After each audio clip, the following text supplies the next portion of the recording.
Hi there, and welcome to the incredibly creatively and appropriately named and somewhat charitable Query and Schultz program here on ISC Sports Network. My name is Jake Query. Derek Schultz is here as well. This is, Derek, episode 2, and it is presented by WGU Indiana, indiana.wgu.edu. We thank them for being involved. And just remember, ambition, Derek, never rests, and that's why WGU is outstanding, indiana.wgu.edu. We never rest either, and the Colts did rest in week 1, right? Oh, rest the starters, baby.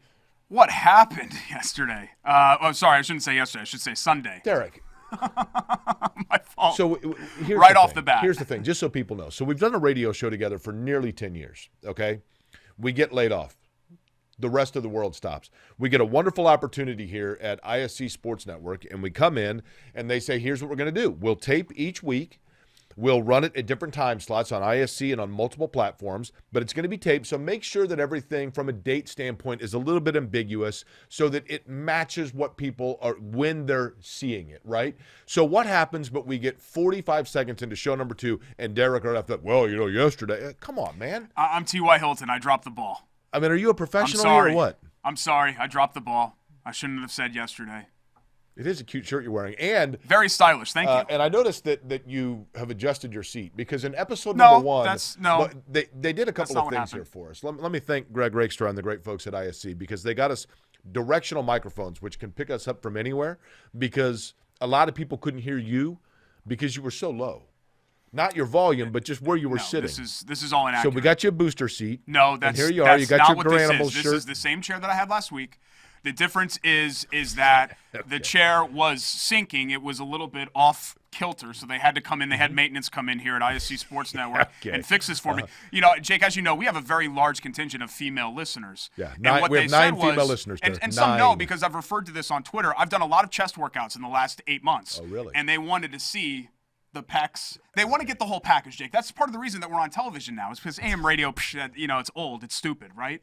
This is a rocket ship. They need the visuals. Okay. So they wanted to see the whole package, and here you go. Derek, while I like your Garanimals shirt there, let's not forget also, this is just another example of the fine folks from the Shop Indy, 820 Broadapple Avenue, or theshopindy.com. You can see all of the different T-shirts here from the shop. They have everything from a nostalgic standpoint in pop culture in Indiana, all of the colleges, and, of course, sports teams as well. We're going to get into the Colts, Derek, but before we do that, and you mentioned T.Y. Hilton and the disappointment yesterday in the Colts game losing in Jacksonville, which Jacksonville's just been a house of horrors. I mean, at this point, it's an annual occurrence that they lose in Jacksonville. But we've brought props because it's show 2, and we're getting running here. And what we're trying to do is we're trying to introduce new people to the phenomenon that is Query and Schultz that led us to being booted from an AM radio station. So tell me first off what you have here. This is an anvil. I don't really appreciate it being called a prop. The anvil is hold on. Now I brought props. Should I get mine? Show and tell. Not only a big piece of Query and Schultz and our brand, it's really a big piece of just being in Indianapolis in general. Like if you are a Hoosier, then you know exactly what this is because you are resilient, you are strong. That was the Colts marketing campaign like 3 years ago. It's still Colts Forge, Jake. It's still all part of that. Okay. And they bang the anvil before home games. They have a celebrity guest banger. I've always wanted to come. I've told the Colts that I want to come bang. So I don't know why it's taken so long. I have my suspicion. I mean, I've emailed, I've called, and I said, hey, I can bang. When do you want me to do it? I'll come bang. And they have not let me bang the anvil so far. So I'm still hoping that that's going to change. That's not why I brought this. Where did you get said anvil? I got this from Marty Bacon, who is the manager at the Slippery Noodle downtown, the oldest bar in Indiana. And a great spot, just a couple of blocks away from the stadium. Hope Marty's doing well if he's watching. What about the little hammer? Where'd you get the little hammer? It's the bang. Okay. Jake, it's not to scale. We can't bring in a 300-ton anvil into Let this me studio. show you exactly what the Colts showed up in Jacksonville with in order to bang anvils. Okay. This. Fine. I didn't know you were going to incorporate making fun of this into the Colts performance. I brought some props. Shall we break those out right now? Yeah, quickly, because I do want to get to the Colts show and tell time. Well, go ahead. You talk while I maneuver out. Well, the Colts lose on Sunday. Want to make sure that I don't say yesterday again. 27-20, and they've now not won in Jacksonville since 2014. Can you even believe that they haven't won there since 2014? And get this, Jake. even though Jacksonville has been mostly terrible outside of that insanely fluke season that they had in 2017 where they made the AFC Championship game, they've won 7 of the last 10 meetings against the Colts now. It's incredible, really. Their run of futility against Jacksonville, I can't even explain it because it's not even – the team that the Colts played yesterday is not a good team. I'll be very surprised if Jacksonville is anything more than like a 5 or 6 win team, but that's what they've been lately, and they've just been trashing the Colts. Now, Derek, I love the fact that we have the shirts from the Shop Indy up here, and Indy. We love the Indy Hounds. Coach Bartolomeo sent us a congratulations. Yeah, I love Coach Bart. He's a great dude. He's the best. Mm-hmm. Coach Keever's there now, but anyway, he sent us congratulations. But I wanted to jazz up also with our own flavor in the studio here, right? Yeah. So the first thing I brought, in basketball terms, you would say that the Colts laid a brick, but obviously it's football. But here is one of the original 3.2 million bricks from the Culver Block Corporation. It went obviously this way at the Indianapolis Motor Speedway, but Derek, I thought we'd bring in an original Speedway brick. How's that? Yeah. Street value of that is $500. If Jake signs it, it's $100. That's exactly right. Now, I brought some other things too, and this one you're going to love. I think you're going to love this. I can already see it. What do you mean you can already see it? I can see it on the floor over here. When we did our radio show, people liked the different things that were of interest to us, and they bought into it, and they wanted to feel part of the show, and so people sent us gifts from time to time that accentuated the different sprinkles of our program. This was not that, by the way. This was not a gift. This is, and listen, let me tell you something. This studio and this show is not the same. It's Query and Schultz, I realize, but it's the different characters, right? It's the people we've come to know and love over the years of doing a radio show and now a television show that make it what it is. So we have brought in our friend Squeaky. Isn't that fun? Isn't that wonderful? This hung in our studio for how long, Derek? That is look at the art. This is actually at first I thought it was a Picasso, right? It's actually Peter Casso from San Francisco that did this. But this is Squeaky. Now, where should we put Squeaky? I didn't necessarily want to bring this up on the air. Look, don't get that thing near me. I didn't want to bring this up on the air, but there were certain things that I had no control over with our radio show. I was a contracted employee. Look at how well that accentuates. I had, all of wonderful. These things. Just please don't touch me with that. That I had agreed to that were very restrictive in my deal. Yeah. This deal that we have with ISC Sports Network, I can walk at any time. I can get in my car right now. I don't have to deal with any of this stuff from you. I don't. You can just have the Jay Quarry show if you would like. Actually, just so you know, if you decide to walk, okay, Squeaky has a car waiting for you with 19 of his friends in the back seat. That's hilarious. Yeah, I will burn that thing. I can't believe. Isn't it? It's beautiful. I told our old boss Mike to trash that thing, and he didn't. No. And he's just the worst. He fires me, and then he keeps that clown painting. Okay, so yesterday a clown show for the Colts. You see, there I go, Derek. I'm falling into your trap. Over the weekend, a clown show for the Colts in Jacksonville, and we knew when the Colts signed Phillip Rivers, you kind of know what you're getting into, and that's, quite frankly, I said yesterday, Rivers boat gambler, right? I mean, look, he's going to take chances. He's going to make passes at times. You think, what are you doing? Oftentimes they work out. This has been his MO as a quarterback in the NFL. He's not afraid to sling it, but he does run the risk of costly picks. And we saw it yesterday. Again, I keep saying yesterday. We saw it over the weekend with the Colts in Jacksonville. Not a good performance. Rivers showed you why they brought him there at times, especially that very first drive.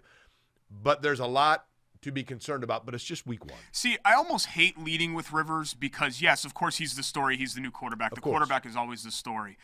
But nothing Phillip Rivers did yesterday was out of the ordinary for Phillip Rivers. He was exactly who you expect him to be. You know exactly what you're signing up for with Rivers. He's going to make some great plays. He's going to make some poor plays. I thought overall he was very effective yesterday. I thought he threw too much. Derek, if you would have your say druthers, yesterday. You keep saying yesterday. Over the weekend. I let it go for you. I let it go for you.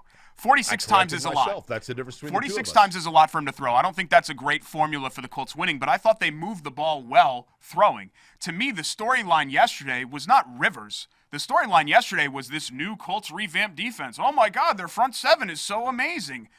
What happened? Gardner Minshew was 19 of 20. Do you know how many quarterbacks in NFL history have had a 95% completion percentage in a single game? Minimum of 20 attempts, of course. I'm not talking about guys that went 1 of 1 or something like that. You know how many times that's happened in NFL history? 4 times.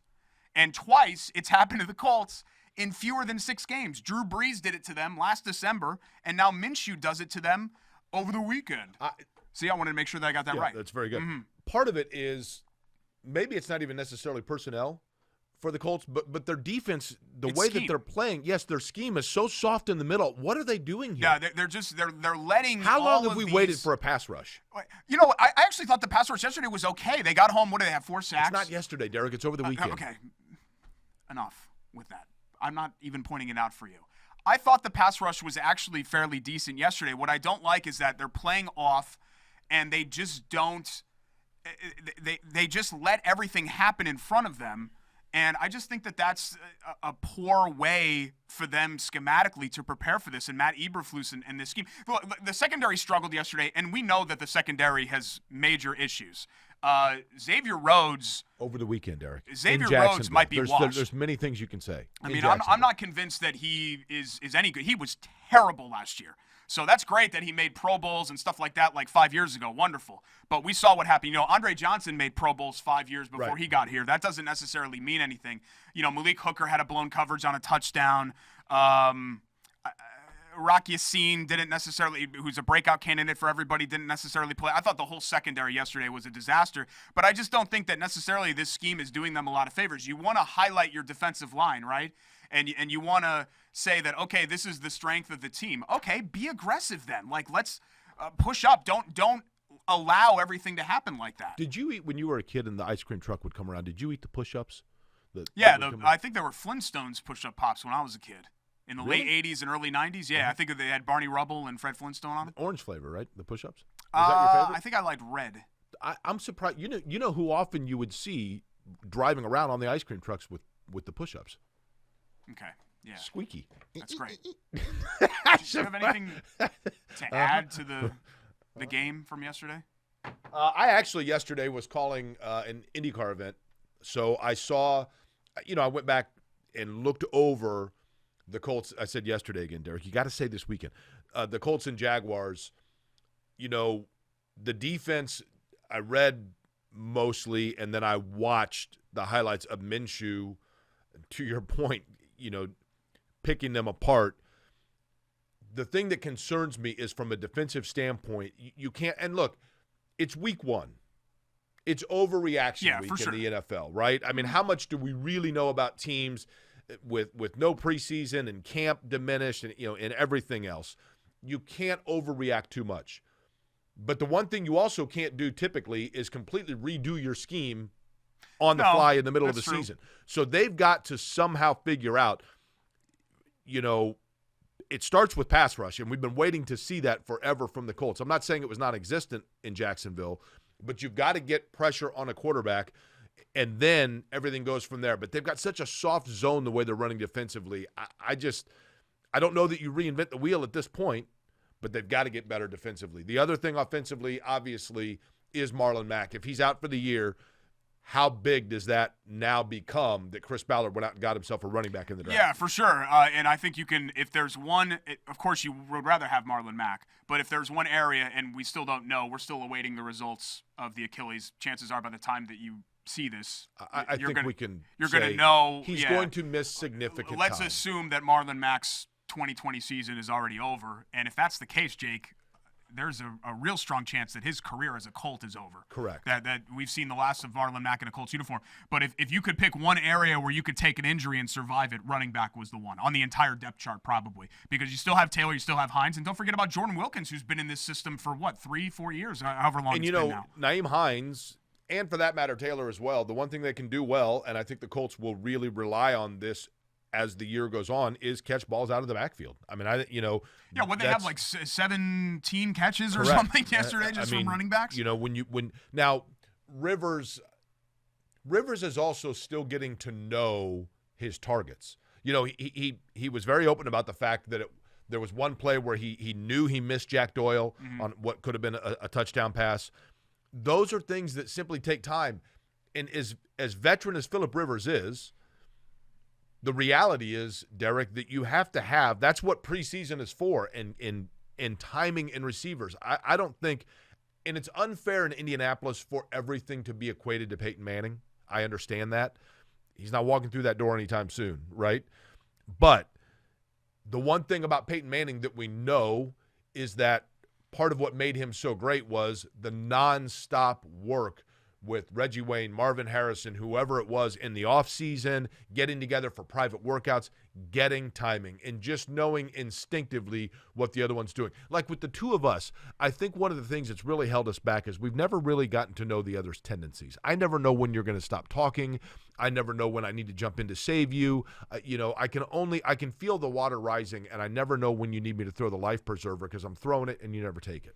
Yeah, the timing is poor. Whenever they say the show's over, or in our old days of the radio show, 7 o'clock, that's usually when I knew that you would stop talking. So that's kind of when I knew that I had a chance maybe to jump in and all that. But, yeah, of course, Jake, there's going to be a learning curve for Rivers. But, again, the Colts moved the ball just fine in the first half. I mean, the first quarter of that game, you thought to yourself, they're going to have no problem winning this game. And I really think the play with Doyle, and then, of course, the 4th and 1 with Hines that ended up getting stuffed, I really think that changed the whole complexion of the game, because if the Colts go up 14-0 there, I think we're recapping a 28-10 Colts win today. Honestly, I do. But, it's so funny in the NFL, the margin between winning and losing is so thin, and that was an area where the Colts really just shot themselves in the foot. It had nothing to do with Jacksonville. They outgained them almost 2-1. They didn't punt, right? Yeah, they missed a field goal. They had a couple of 4th downs. But I think largely the Colts outplayed Jacksonville overall, but you miss a 30-yard field goal, which just can't happen in the NFL. And I get that. You do look like that fella. I get Rodrigo you look like him, he's don't you? breathtakingly handsome, but you can't just coast on that. You know what I mean? You have to produce. And I know, because that's a burden that I carry. When you look like this, people just assume that you're going to pull through all the time, and he'll learn. He's young, he's talented. I was there once. I was young and talented, and now you can see the career that I've ended up making for myself. But you make all those mistakes. I don't care who you're playing, you're going to be in real trouble. And I actually think Stephen Holder of The Athletic said it really well on I think it was on Twitter yesterday, where he talked about how, look, the Colts made those mistakes against Jacksonville. They still almost won the game. What happens when you face a really good team, Baltimore, Kansas City, somebody like that, a true contender? You make those mistakes, they're going to absolutely bury you. You're out of the building, right? So I do think that this can be overcome. You're right, it's National Overreaction Week. But two things, Jake. A, it's a division game that you can't get back. And B, Jacksonville's just not, and you guys can keep this, just in case I'm wrong about this. Jacksonville's not a team in December we're going to be like, oh, see, we were wrong about Jacksonville. Jacksonville's going to stink this year. I would be stunned if Jacksonville was better than a 6-10 team. Jacksonville, Derek, the common narrative and the thought process from a lot of people was that Jacksonville was in tank for Trevor Lawrence mode. Mm-hmm. Okay, Trevor Lawrence, the quarterback out of Clemson that many believe is going to be the number one player picked in the draft. If they were tanking for Trevor Lawrence, they got off to a bad start, right? Speaking of that, more props. I have more props for you. Oh, okay. You're going to transition into Clemson now here with this? Listen, yeah. I understand. We are in Indianapolis, Indiana, so there are not a lot of fans probably of Clemson football. I've seen some Clemson flags around town. But I am a huge Clemson fan and have been for a very long time. Yep, since 2015.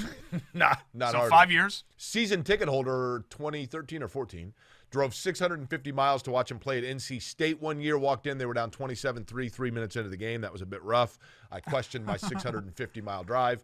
But I do have, and we won't have this every week because I get it. We're in Indianapolis, and if we talked about Clemson, it would bore people.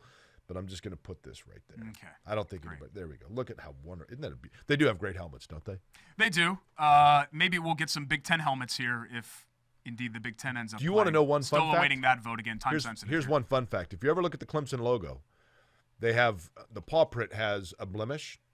They actually, when they originally did the design, went to a zoo, I would assume like in Spartanburg, South Carolina, but they got a tiger and they inked his paw and did a paw print, and he had a wrinkle in his paw, and that is actually how Clemson knows by trademark whether or not anybody is infringing upon their. Wow, that's fascinating. Is this the SCSN now?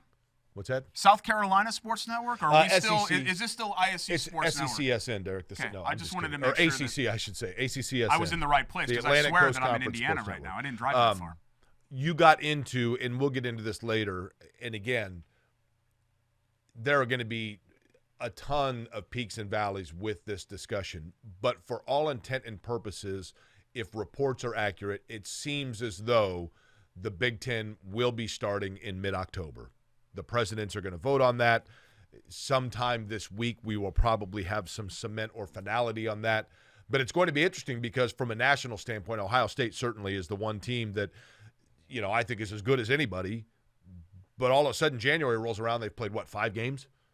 Can they get into the playoff at 5-0? Yeah, what I read it was that 8-game schedule, I think. I think that's right. Yeah, and they'd still be eligible, but who knows? There's a lot of moving parts here. But, yeah, I want to get into that. I also want to, sticking on the Colts topic when we come back here on Query and Schultz, we'll play the blame game. So, Lions' share of the blame for yesterday's the Lions woeful also performance. Lost. The Lions' share blame would probably go Jacksonville. to not Adrian Peterson. He had a good game. Matt Stafford, maybe. Just the defense in general. You give up, 27 to Chicago? Why are we talking about the Lions? As you mentioned, Derek, it's ISC Sports Network. It's not Detroit.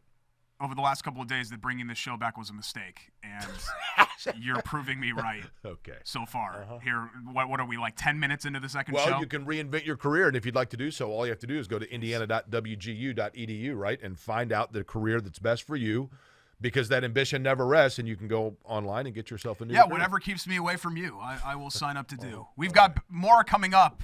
Indiana, WGU Indiana, our sponsor, along with the Shop Indy. And we'll have plenty more to talk about. You said that fluidly. Colts, Big Ten. More next. I'm shaking the rust off, Jake. It's Query.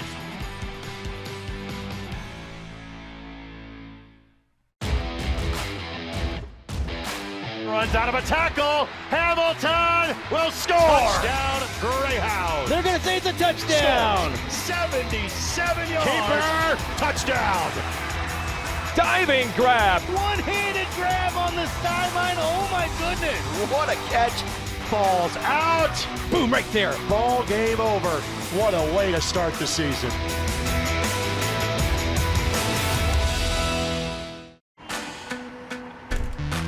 We're a different breed, aren't we? While others rest, we choose to work. Where others are content, we stay hungry. They may not see us coming, but we know exactly where we're going. You won't rest until you succeed. Neither will we.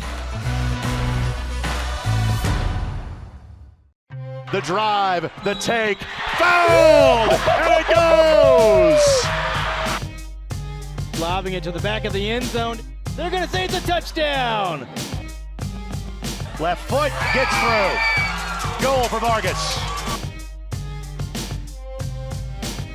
Hamilton will score!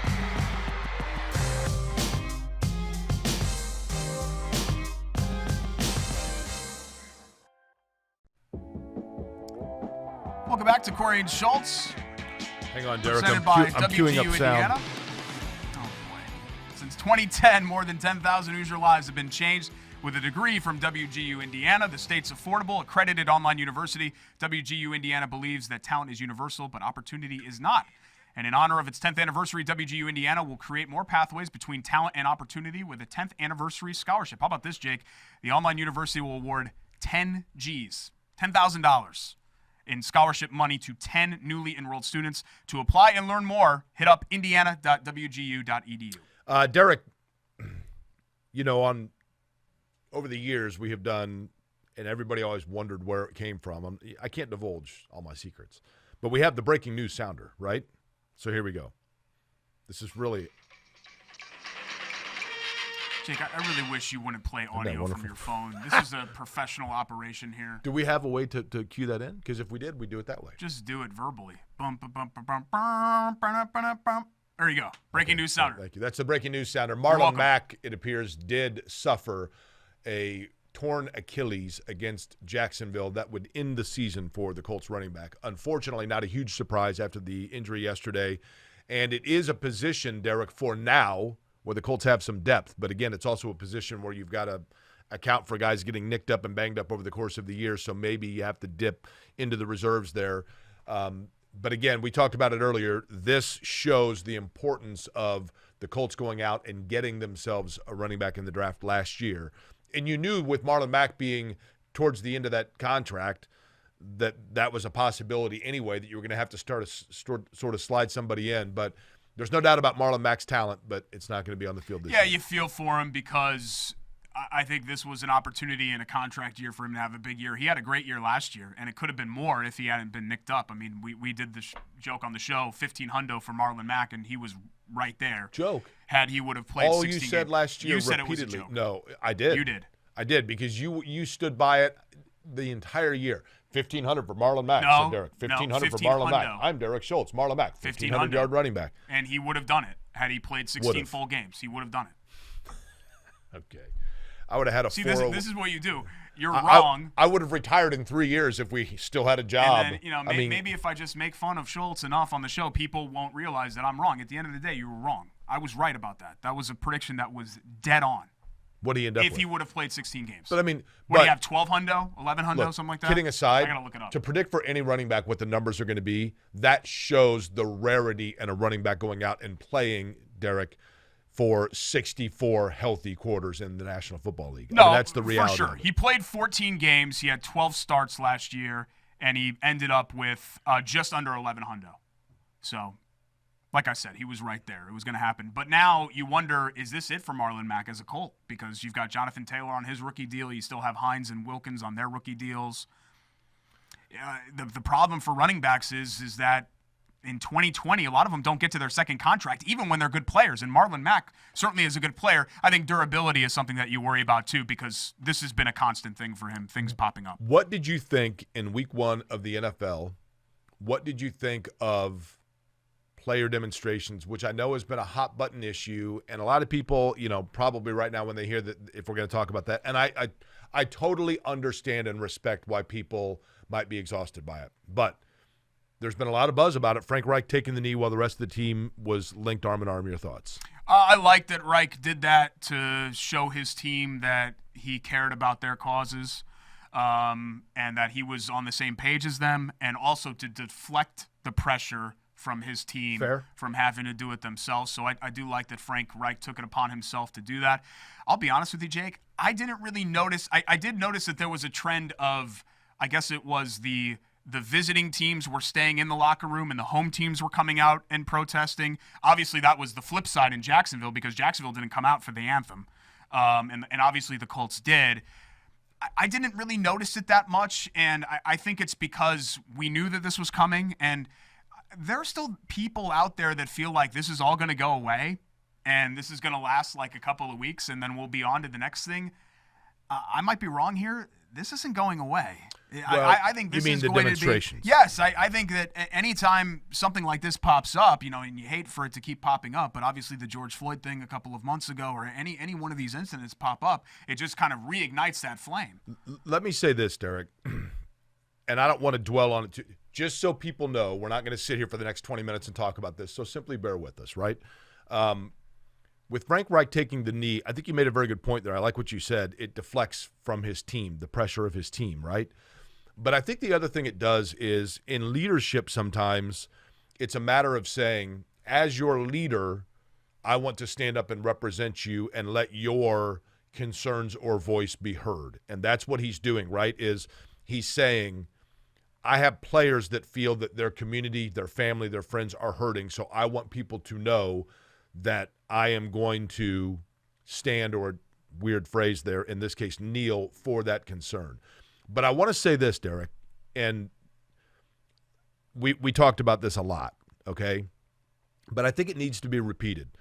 For people that think that the taking the knee or the demonstration during the anthem is a disrespect to the flag or the anthem, I simply want to say this, okay? I understand, and in this country, I understand the passion people have for not only this country, but the heritage of it, the military of it, and loved ones who have served, sacrificed for the better of this country. And I understand what that flag represents to those people, and I respect it. At the same time, I think it is part of what makes America great is that freedom of thought, freedom of expression. And so therefore, Derek, I think that it's important to at times try to put yourself in the shoes of other people. Just as I try to put myself in the shoes of those who have a loved one that was lost through a military sacrifice, so I understand where they're coming from. But to me personally, I don't feel that taking the knee during the anthem is a disrespect to the flag. I think it's actually the contrary to that. Because if you think about whether it be the Cuban Missile Crisis, the Bay of Pigs, the different things that have taken place in this country, World War II, all of the different things in which we have defended against hostility or gone out and defended for what America stands for and the principles of it. What we went out there and what people sacrificed for from a military standpoint was the expression in being able to say what is on their mind and do so without governmental persecution. And so as a result of that, going out and taking a knee during the American flag is actually the ultimate thank you and tribute, in my opinion, to those who have sacrificed, because without those sacrifices and defense of the United States taking place, then we are in fact North Korea or Russia or areas where people don't have that exact liberty. So when you think about people who made the sacrifice, those sacrifices were not in vain, because when that was taking place and that defense was up, it was to say, look, I'm doing this for you, so please, when you find it to be pertinent, exercise your right to do what it is that I'm defending. Frank Reich did it yesterday or over the weekend, and we're going to see it more in the NFL, to your point. It's not going to go well. I just don't feel like feel however you want to feel. I don't want to tell people how to feel. And I understand it's your right to if it makes you angry, then okay, whatever. I don't think that that's what it's about. I agree with you too, but I don't want to necessarily force people to feel one way or the other about this thing. What I would just ask is that everybody just open up and listen to life experiences that are different than yours, sure, and issues that you may not experience in your everyday life, but that are very real, that other groups are experiencing every day. And that's what's the most important thing about all of this, is just to be open-minded and listen to people that are different from you, that may be experiencing a far different reality than what you're experiencing. Who surprised you in week 1 of the NFL, whether it be players or teams, good or bad? Who surprised you before we get to the blame game for the Colts? Well, I think there were a couple of, I don't know if I would call them necessarily upsets, but certainly games and results that raised your eyebrows a little bit. How about Arizona and San Francisco, right? Where you say, hey, wait a minute there. Arizona coming through and winning that game. Obviously, Jacksonville beating the Colts.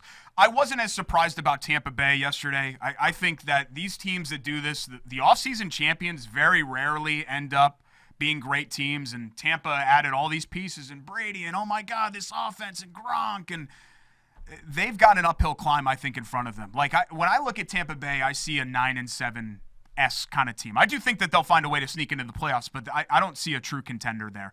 But again, it's National Overreaction Week, so you don't want to overreact either. Remember a couple of years ago, I think it was the Browns, were off-season champions. I remember that. Remember, and well, actually, wasn't that last year?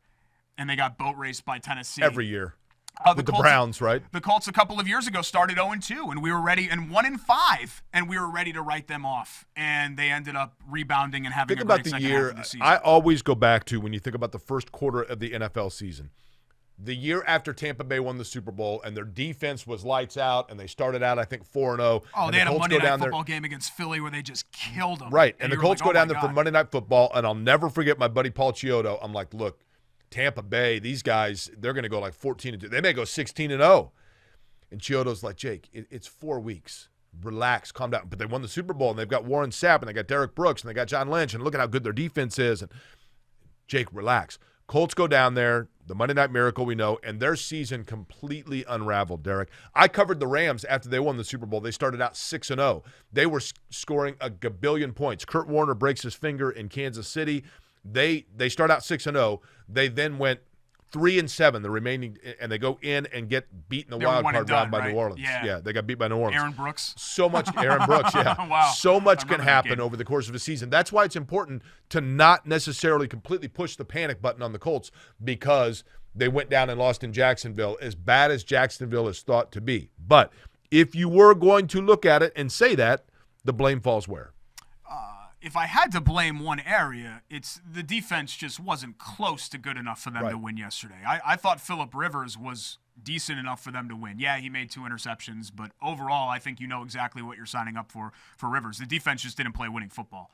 19 of 20 is embarrassing for Minshew, and some of the breakdowns in the secondary against just not a good Jacksonville team, I thought was unacceptable. I thought both areas of the trenches, quite frankly. I was disappointed by the offensive line, too. To use that phrase, because this is an area where the Colts were supposed to be so good. And look, I will eat crow if this pattern maintains, because I said in week 1 of this program that advantage Colts without a lot of time through camp and everything else with the symmetry of their offensive line. Their offensive line yesterday, when it needed to be, 4th and shorts, etc., was not there for them. It did not deliver to the point that we expected a Colts healthy offensive line to be able to execute. Yeah, and they got to get a little more balance. What was it, 46 passes to, I want to say 24 runs. I got to look up the runs. I'm positive that Rivers But the had first 46 drive passes. was precision, It was beautiful. Right? And they were moving the ball the whole first half, Jake. They were up and down the field, up and down, up and down. But I would like to see a little bit more balance from that area. Do we have somewhere we can balance this? Like a co-host. Because I don't think asking Rivers to go out and win you the game, especially at his age, look at how beautiful that is. What look at the way that accentuates he's able you. to do anymore. I don't think that you really want that. Have you really paid attention to the masterful, just the artwork in general? Look at the beautiful artwork of this, Derek. I'm telling you, Jake. This was sent to us. How did we acquire this again?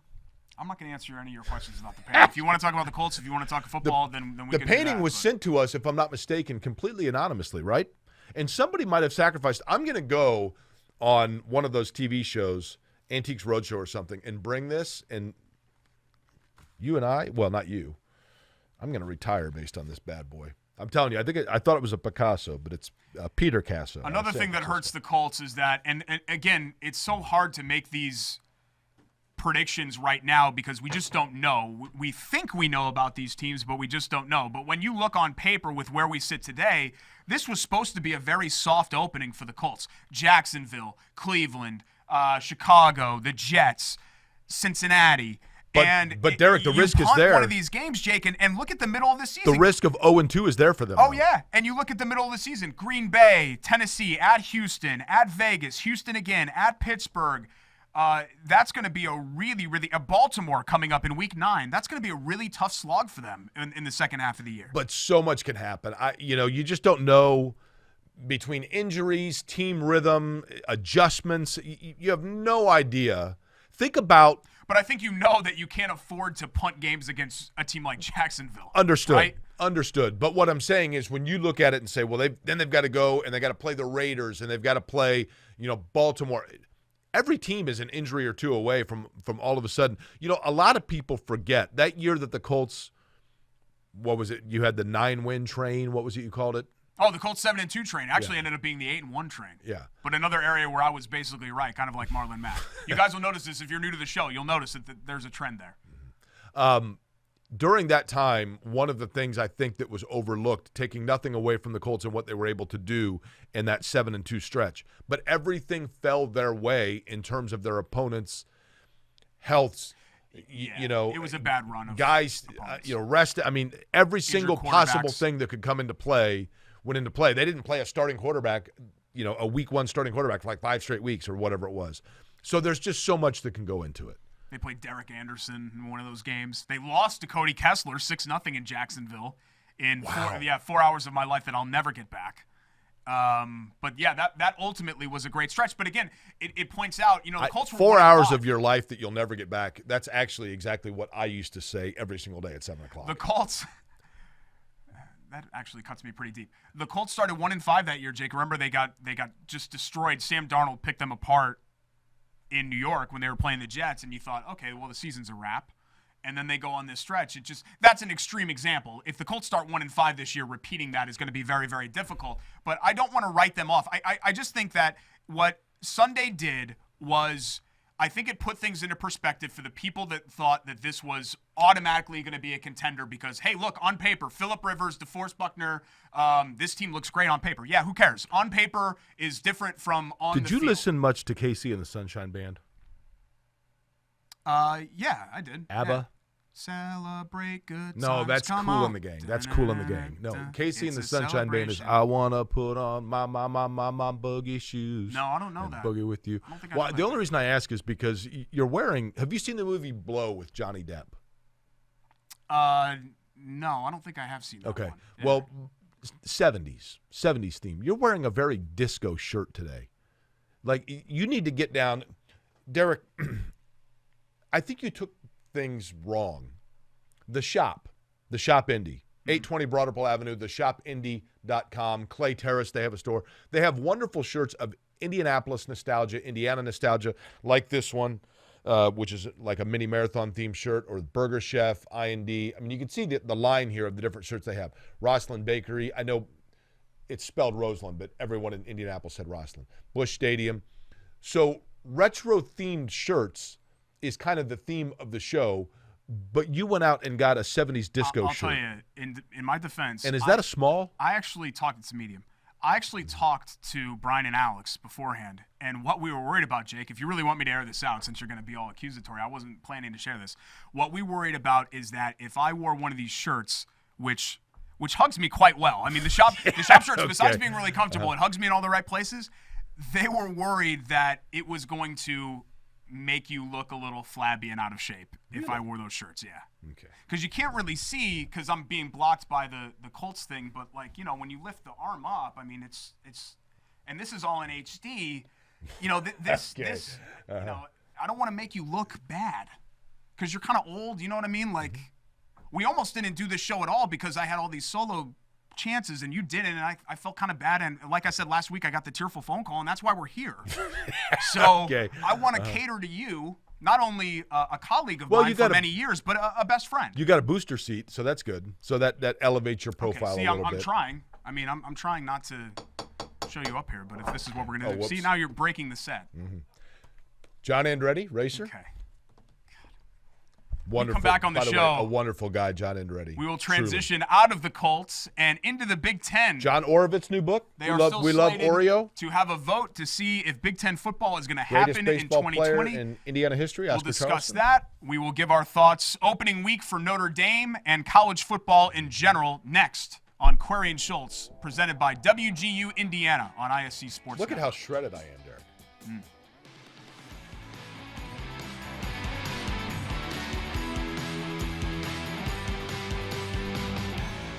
Your life is on the go. Now your viewing habits can be on the go. With the ISC Sports Network app, your team is at your fingertips. You can download years' worth of content from the ISC Sports Network library. High school, college, special events, weekly and monthly shows, wherever you find your favorite app. And you can always find out more information at iscsportsnetwork.com. We're a different breed, aren't we? While others rest, we choose to work. Where others are content, we stay hungry. They may not see us coming, but we know exactly where we're going. You won't rest until you succeed. Neither will we. Brewer jams it home. That ball wiggles in and into the back of the net. A little fireworks in the first half. Throw it up for Tillman. Whoa, my goodness. 122.60 for Penn. What a swim. Six of them. Welcome back to Query and Schultz on ISC Sports Network. Jake Query along with Derek Schultz. Thanks again to WGU Indiana. Indiana.wgu.edu is the website where ambition never rests. And the ambition, Derek, for the Big Ten, quite simply, I think for most of the schools is to get back out onto the field. There are a number of things that come into play. And this is changing by the hour and by the day. The latest news, which may be confirmed by the time folks are seeing this, we shall see, is that the Big Ten is allegedly shooting for an October 17th start date. But again, the challenge with conferences is you need uniformity, and you need everybody to all buy in, to the same idea and the same thing here. Clearly in the Big Ten, and understandably so, Ohio State, for example, is one team that would love to get back out onto the field and play. Nebraska, because, look at the financial ramification for the University of Nebraska, for all the schools really with their football program. But then you have a school like Michigan, which is a football blue blood, but whose president is as I understand it, an epidemiologist or has experience within that arena that is more cautious. But let's say, for the sake of argument, that the Big Ten is a go and in mid-October is going to go with it. Right move, wrong move? I actually think it's impossible to say, right? I thought all along that where the Big Ten made a mistake, and we mentioned this last week on the show, was I just thought the second week of August was too early to call it.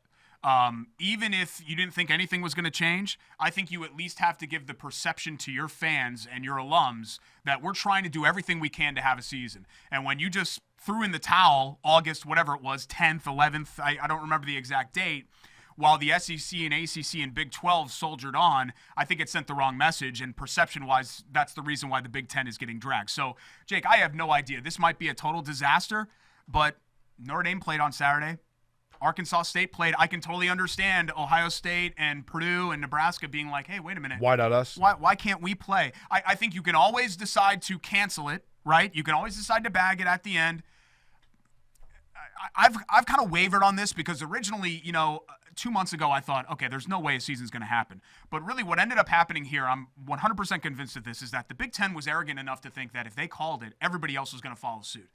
I don't think these university presidents, if they were told August 11th or whenever they voted that the season was still going to continue, I don't think a lot of them would have voted no. I think what happened is this, Derek. I think you're correct. I think the Big Ten said to themselves, okay, we talked to the Pac-12, and we are going to scrap this, and the Pac-12 is going to follow suit. And then, yes, the ACC is going to go through the charade, and the Big 12 and the SEC, but eventually I think the Big Ten was under the belief and the expectation, I'm not going to say the hope, but they were under the belief that the ACC and the Big 12 would kind of be their guinea pig, if you will, and that those teams might have ventured out, but that they were eventually very quickly going to turn around and retreat and come back home. And the Big Ten, I think, really thought that once that happened, that the SEC was the one playing poker with the hand that was basically calling everyone's bluff. And the SEC also knew, I think, in the Big Ten's mind, we know this isn't going to be a full season go, but we want to appear to have the perception to then be able to say, see, we tried, but nobody else wanted to come to the dance. What is interesting is look at the ACC. I watched the Clemson game at Wake Forest over the weekend, and you almost forgot that it was being played in an empty stadium because they did the same thing. They had the crowd noise, pumped in, and et cetera. As I'm watching it, it comes out that Virginia Tech and the ACC had to postpone because of positive cases. And the ACC then came out and said, look, if at any point we have 8 or fewer representatives of our conference that are able to play, then we're shutting it down. Well, the challenge, Derek, becomes at a Clemson, at an Ohio State, at a Nebraska. At those places, a kid that is going to, not all, but at Ohio State, at Clemson, Alabama, at those schools, the majority of kids that are starting for your football team are there because they have aspirations of playing professional football, and this is the platform that's going to cement for them that resume to be able to go play professionally. So they're going to take it extremely seriously. If I'm an Ohio State football player and I'm a guy that knows that I'm a good year away from getting drafted into the NFL, I am begging to everyone that I know, look, you've got to take this seriously. Bubble, stay, isolate, do whatever you have to do because we can't have the positive tests that are going to shut things down. You don't necessarily have that at, sure, you have NFL caliber players at Minnesota or at Indiana or Northwestern or Wake Forest or Mississippi. Yeah, any of the middle tier programs. But the middle tier programs are what potentially are going to, in other words, if everybody went about it, I know Ohio State, I talked to people in Ohio about Ohio State that were saying, look, Ohio State is bought in. And what they're doing is what Ryan Day's doing and keeping the players safe and what Dabo Swinney's doing and what Nick Saban's doing is perfect. There's not an issue here. Brian Kelly, for that matter. That's fine. But you need everyone to buy in because the Virginias or the Wake Forests or the Northwesterns or whoever, that's what potentially is going to ruin it for everybody. I just think, Derek, we are like we're in month 6 now of just needing a couple more weeks to figure it out. Politics aside, whatever you want to call it aside, the virus is not going away. Take for what you want about the severity of it and et cetera, et cetera. I'll let people debate that on their own. But in terms of simply trying to limit the numbers or keep away from the coronavirus, 2 months is not going to make a difference. I agree with you. The Big Ten probably should have waited to see what everybody was doing to have the appearance of uniformity. But I still maintain, and I very well could be wrong, and I would love to see Clemson get the opportunity to play for a national championship, and I love watching Trevor Lawrence play, etc. But I still feel like by Thanksgiving and beyond that we're going to be reeling back in. I think you very well might be right, but I just don't think that these schools, especially with other teams playing, can look at it and say, well, we're just going to not even give it a chance. You know what I mean? And actually, it would just be such a PR nightmare. It'd be a PR nightmare if it goes really bad for the Big Ten, or it goes really bad where there's multiple outbreaks, of course, too. But it also, on the flip side, be a PR nightmare if Florida State got in a full season and Notre Dame got in a full season, but Ohio State and Michigan didn't. Understood. And the Big Ten, I think, is very conscientious. And the Big Ten presidents, I'm speaking from, not necessarily the athletic departments. The presidents of the Big Ten, I believe, Derek, are very conscientious about not having,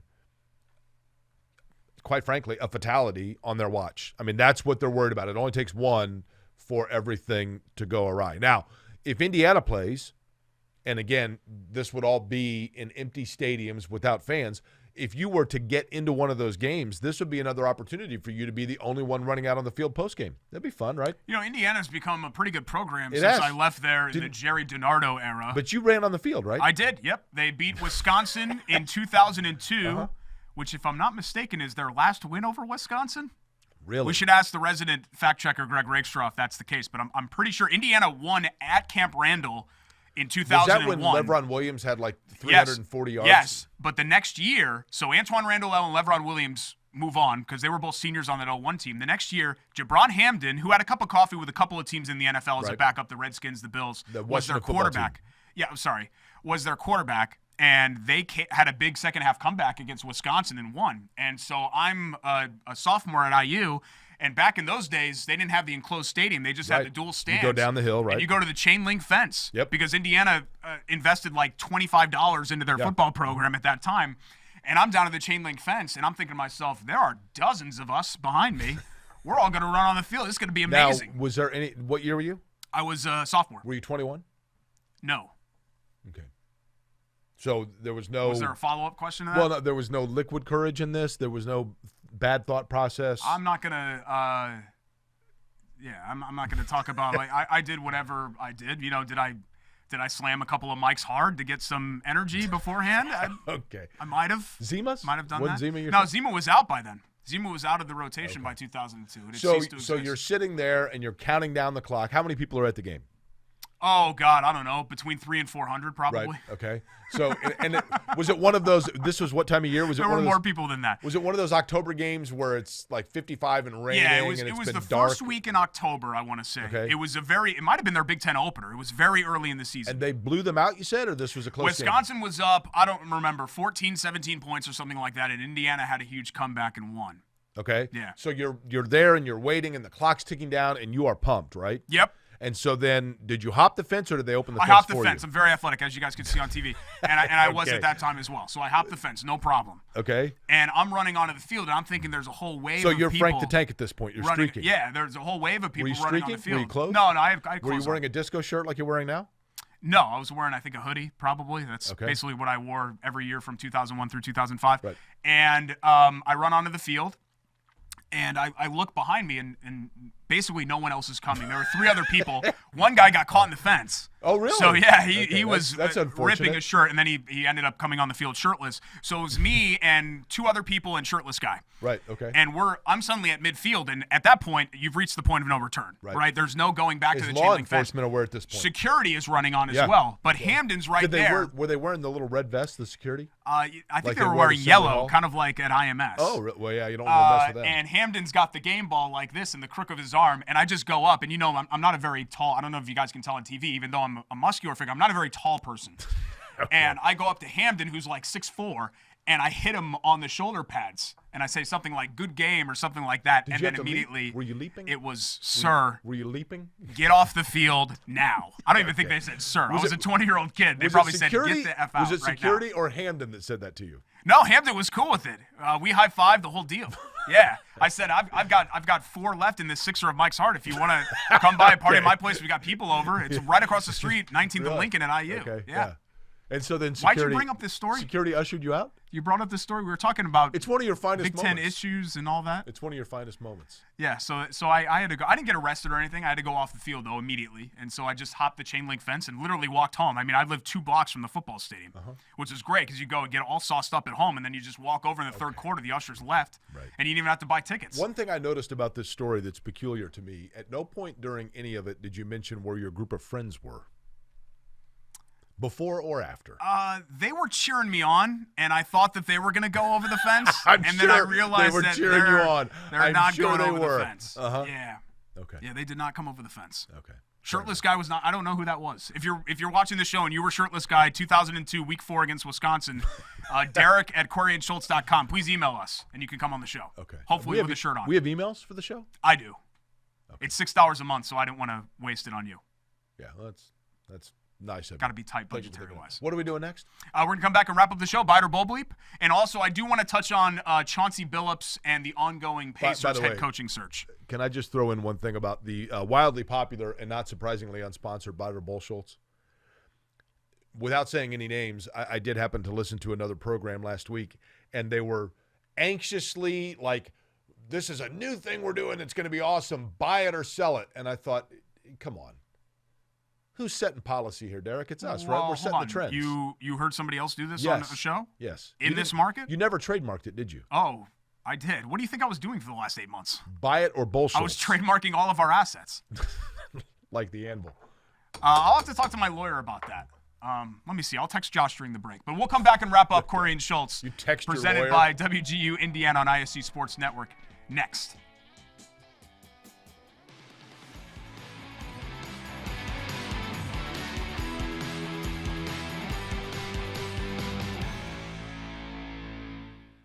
The drive, the take, fouled, and it goes!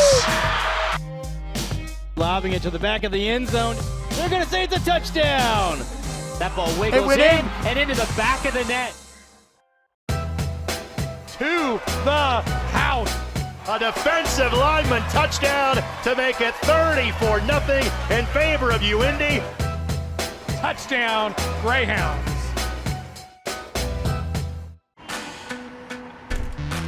We're a different breed, aren't we? While others rest, we choose to work.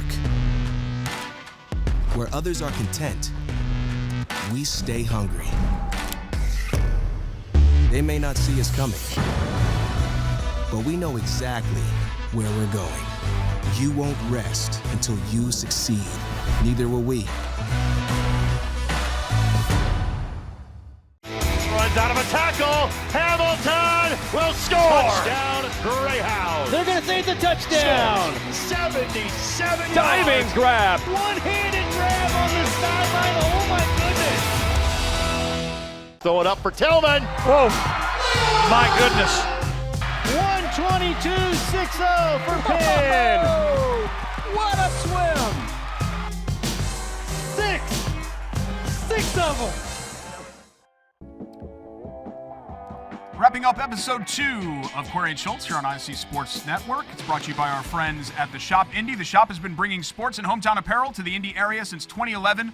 From their humble beginnings in garages and basements, they've now grown to have retail locations in both Broad Ripple and up in Clay Terrace in Carmel, right near my parents. Also online, of course, 24/7, 365, theshopindy.com. They make comfortable shirts. It makes them happy. The Shop Vintage never gets old, and you've rocking a Shop shirt right now. I am, as a matter of fact, which says, of course, I run Indy. This is a like mini marathon themed shirt, but also will be the campaign slogan for my mayoral campaign that at some point I'm going to do. Although my first mayoral campaign platform of taking all of the smart cars, the blue Indy cars, and throwing them in the White River.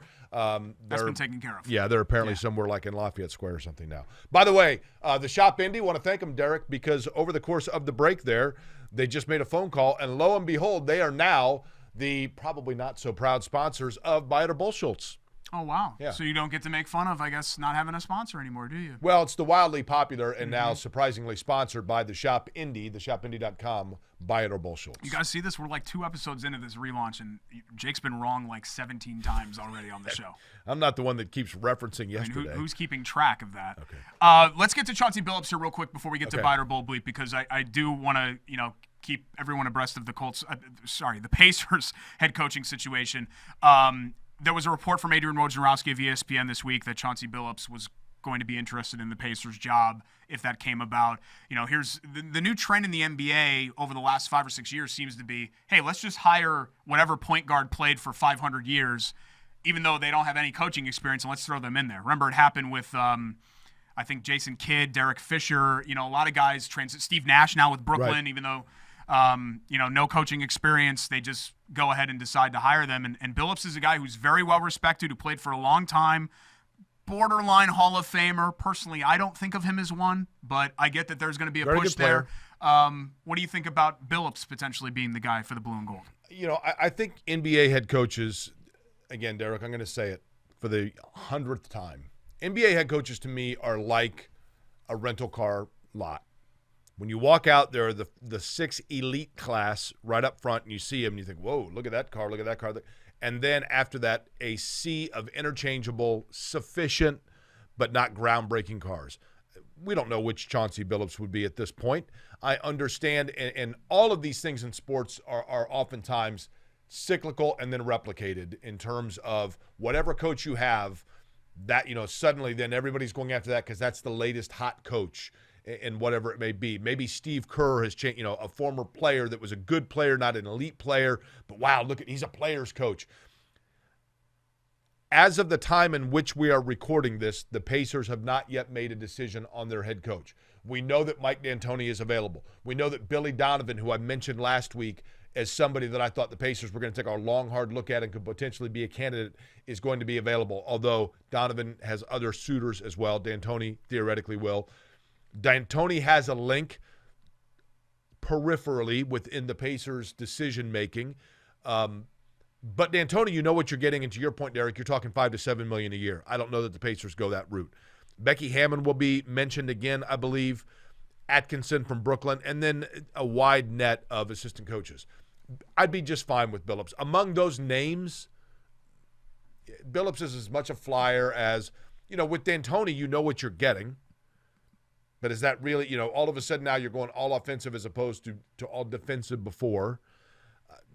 Donovan, to me, is probably the name of those that would be of the most intrigue that I would most actively pursue if I thought that you had a chance at getting him. But Billups, sure, fine. If that's the way they want to go, give it a trial for a year and two. You're kind of on a tweak, not a rebuild entirely, depending on what happens with Oladipo and Turner. Yeah, I'm not depends the direction staunchly they go. anti any of these candidates that have Correct. popped up. That's the easiest way to say it. So that's kind of where we are with the Pacers coaching shirts. Let's get to Buy It or Bull Bleep. Brought to you by our friends at the Shop. They decided Buy It or Bull Schultz. I want to hop on this immediately, so they did so for episode 2. Here, if you're new to Buy It or Bull Bleep, here's what we do. I give a statement. Jake and I go back and forth whether we buy it or we think it's Bull Bleep. You ready? Bull Schultz, yep. Statement 1. If the Colts do not make the playoffs this year, Chris Ballard and Frank Reich should be fired. Buy it or Bull Bleep? I'm going to say that's Bull Schultz. There's so much overhaul in professional sports in general from a coaching standpoint. I'm a firm believer in you want stability. Chris Ballard to this point appears to be. Do I think he's the second coming of, the greatest GM of all time? or a Bill Belichick, I realize, as a coach, but, GM as well. I don't know that, but some of the moves he's made have been positive, and he presents himself very well. I like the depth in which he has decided to go out, and parlay picks into more picks and then get yourself depth. And instead of one player that's a 10, going out and turning that into 3 7s and get, in a league where you need that. So I think Chris Ballard has shown enough that, you ride with that for a while and you say, this is our guy, and we're going to have up years and down years. Frank Reich, if there was one change I would make, he's the one to me that's probably more up for scrutiny. That's part of being a head coach in the National Football League. But it's still, I think you give it, what year is this for Reich? Year four, right? No, year 3. 4 for Ballard. 17, 18, 19, so 20. I think you 18, go, 19, that's right, 20 because he for had Reich. the lame duck year Ballard did with a head coaching standpoint. I think from a coaching standpoint, you go 5 years, you get everybody, a take through on their full set of contracts. So no.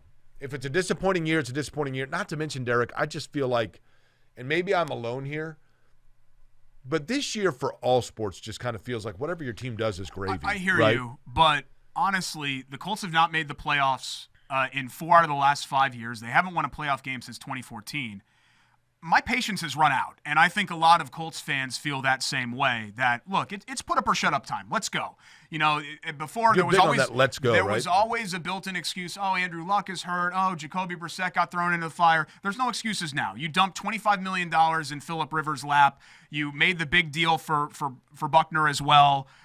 This team is ready to win right now. There's no doubt it feels like they pushed in, right? I love the way that Chris Ballard presents himself. I think Frank Reich does the right thing 99% of the time as a coach. I love his coaching philosophy, but the results have to match that. And right now, it's weird because previously you had a staff where the results were better than who the staff were, right?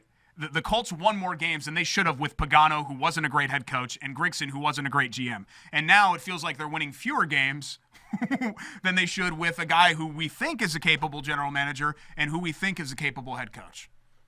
What's the next one?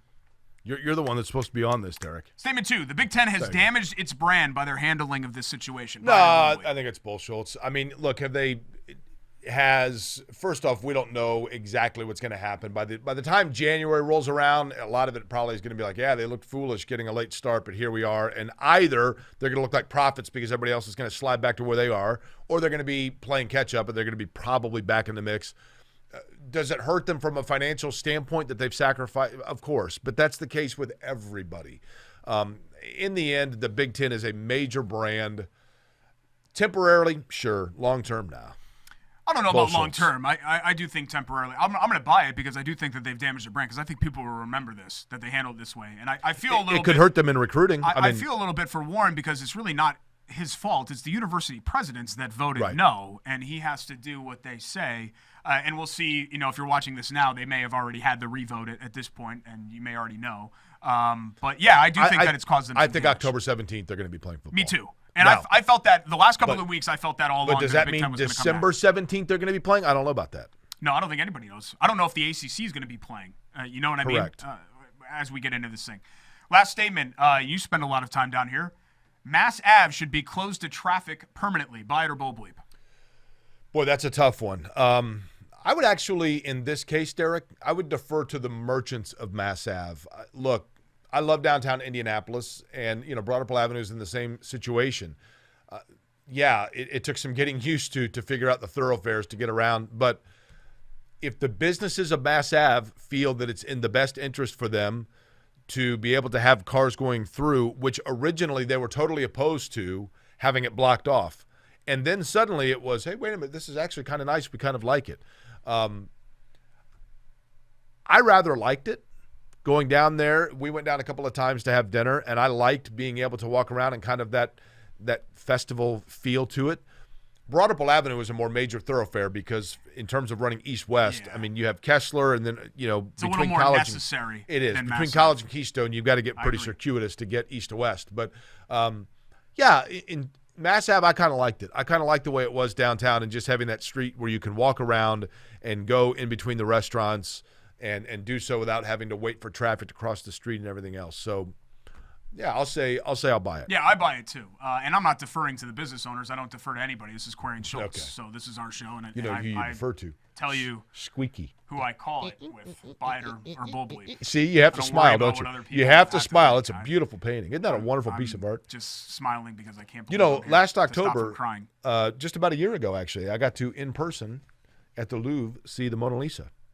Secondary to that of Squeaky. All right, to finish my statement, though, I don't think that there's any Peter need Casa. to have traffic go through Mass Ave because where you're going, to that dead-end bridge on 10th Street, right? I mean, there's nowhere to go anyway. So, and you've got parking all over there, and you've got lots and all of that. I do think that if you've never spent a lot of time out of Indianapolis, I think you think that this is normal for a city to be so accessible via car, and really this is the exception and not the rule. And I wish, I'm not saying shut everything down and try to pretend like we're Paris or something, because we're not, but I do think that there should be a little more leeway given to those who want to bike, you know, pedestrian stuff like that, and that culture, if you will, because it seems like the old, well, I'm going to hop in my truck and park 5 feet from the building. It seems like that's very prevalent been to in Paris? this city and state. No. You know what Paris is known for? You're going to bring up the clown painting again, so go ahead and hit me with it. Go ahead and hit me with it. We got like 2 minutes left on the show, so go ahead. You have the Eiffel Tower, right? Yep. You have, obviously, the Invalides, which is where Napoleon The Louvre is there, right? The Louvre. You know what the Louvre is known for? Thank you for mentioning. I went to the Louvre. You know what it has from all around the world, the finest that you can find? Again, man, just hit me with it. We're on a time Oh, you wanted me to hit you? Okay, Here, I'll right. hit you. Yeah. I told you. I'm serious. You said- saw my arm. You said hit you with it. You saw my arm I'm early in the hitting show. you. I'm hitting you. I can See, this is the kind of physically thing. dominate Derek, you. let me tell you something. I don't want to have to. One of the things we wanted on this show was we wanted to make sure, and that's why we appreciate the ISC Sports Network, and, you know, we wanted reach. We wanted to make sure, and I've got reach to hit I'm you serious. with it. Technically, it's assault. If you touch me with that, technically it is okay. assault. No, it's I'm not already texting Josh, my lawyer, It's not assault. It's a painting. about the trademark thing. I can text my other lawyer about the Josh, assault as well. your lawyer, Josh. Yeah, Nate is my assault lawyer. Okay. Stocked up on lawyers over the last 8 months. I'm sure you did. Thanks to WGU Indiana. Thanks to the shop. Indy will be back with more next week here on ISC Sports Network as the rocket ship Query and Schultz continues. Have a great week, you guys. Bye. We need new boosters.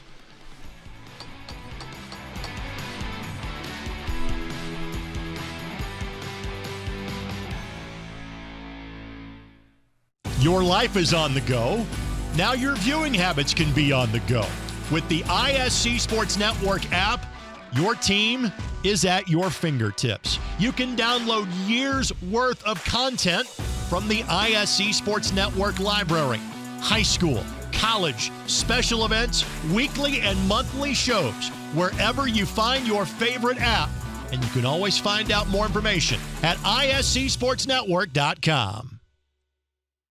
Kelly quickly gets rid of it. It's high. House. It's intercepted. House. Ball is loose. Picked up by Marion. And that ball's going to be tipped and picked. Oh, my. The athleticism on this defensive line. Touchdown this season. Fourth. Wide open down the sideline. Caught by Pressler. Another touchdown for Marion University on defense. That freshman is hyped.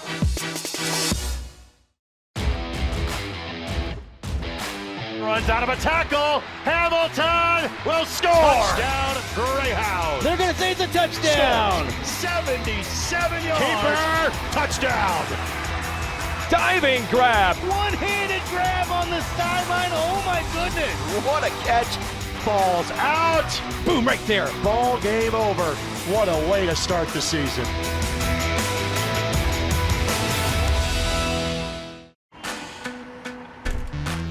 We're a different breed, aren't we?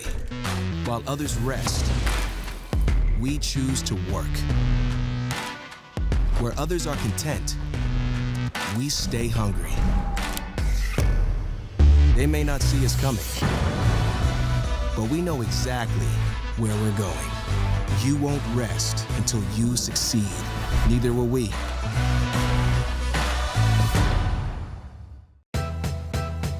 On his own from the 24, 76 yards to the house. Touchdown, Al McKellar, 30 yards. Punt return, touchdown. A defensive lineman touchdown to make it 34-0 in favor of UIndy. Touchdown, Greyhounds. Tired of watching the same old things on TV? Something new is on the horizon. The ISC Sports Network. Contact your cable provider today to add the ISC Sports Network. See the big games, the big moments, the championships, and more from all across the state. High schools, colleges, original content you can't find anywhere else. On the ISC Sports Network, it's all here. Find out more information at iscsportsnetwork.com.